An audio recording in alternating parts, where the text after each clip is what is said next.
السلام علیکم دوستو، امید کرتا ہوں کہ آپ سب خیریت سے ہوں گے۔ اب ہم بنا ٹائم ویسٹ کے اپنے اصلی مقصد کے چلتے ہیں۔ وہ یہ ہے کہ آج میں آپ کو ایک بہت ہی خاص مسئلہ بتانے والا ہوں۔ وہ یہ ہے کہ ایک بھائی جو ہے مجھ سے سوال کر رہے تھے کہ بھائی اگر بچوں کو لالچ دے کر جیسے بندہ روزہ کا کھا لیتا ہے، بھائی میرے بچہ روزہ رکھنے لگ جائے تو بچہ اس سے ماں باپ اسے کہتے ہیں بھائی اگر تم روزہ رکھو 10 روپے دیں گے، 20 روپے دیں گے، 50 روپے دیں گے، ہے پیسے کا لالچ دے کر بندہ اسے روزہ رکھوا سکتا ہے یا نہیں رکھوا سکتا؟ تو بھائی اس کا جواب یہ ہے کہ ہمیں جو ہے بچوں کو پیسے دے کر روزہ نہیں رکھوانا چاہیے، کیونکہ اس سے جو ہے وہ بچے ریاکاری کے عادی ہو جاتے ہیں۔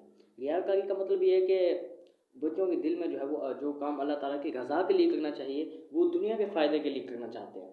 تو اس لیے دوستو ہمیں ایسا نہیں کرنا چاہیے، کیونکہ اس سے جب بھی آپ جو ہے وہ بچوں کو کہیں گے کہ بھائی بچہ بھائی نماز پڑھو، تو وہ کہیں گے نہیں بھائی ہمیں پیسے دو گے تو ہم نماز پڑھیں گے، کیونکہ پہلے آپ نے ان کو ریاکاری کا عادی بنا رکھا ہوگا۔ تو جب تک آپ انہیں پیسے نہیں دیں گے وہ تو پیسے کے محتاج ہے، جب تک آپ پیسے نہیں دیں گے وہ تو نماز نہیں پڑھیں گے نا۔ اس لیے جو کام اللہ تعالیٰ کی رضا کے لیے کیا جائے اس میں ریاکاری شامل نہیں ہونی چاہیے۔ تو آپ کو جو ہے وہ بچوں کو پیسے کا لالچ دے کر روزہ نہیں رکھوانا چاہیے۔ تو ہماری اگلی ویڈیو جو ہے وہ جلد از جلد آئے گی، تب تک کے لیے مجھے دیں اجازت۔ شکریہ، خدا حافظ۔